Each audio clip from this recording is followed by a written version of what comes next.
Добрый день, дорогие друзья! На связи с вами Сауля Муратовна.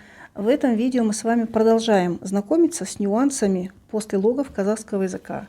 Сегодняшние послелоги – это слова сиякта, секельді, тәрізді.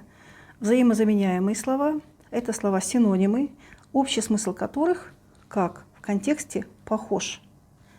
А для начала давайте вспомним, в принципе, что такое послелоги в целом. Ссылку на данную таблицу я приведу под этим видео. Перед вами сводная таблица падежей. По сути, это падежная система казахского языка. Последняя графа этой таблицы – это послелоги.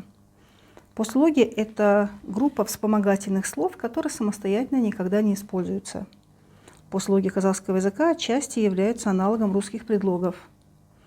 В данной таблице приведены самые активные послелоги современного казахского языка.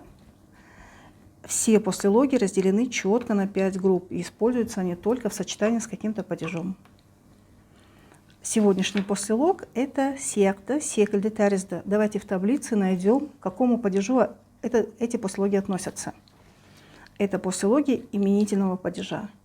То есть, если мы используем данные послелоги, это значит, что это слово идет за словом, которое имеет нулевое окончание.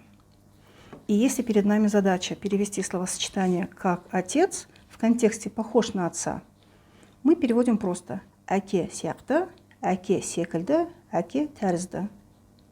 Слова полностью взаимозаменяемые.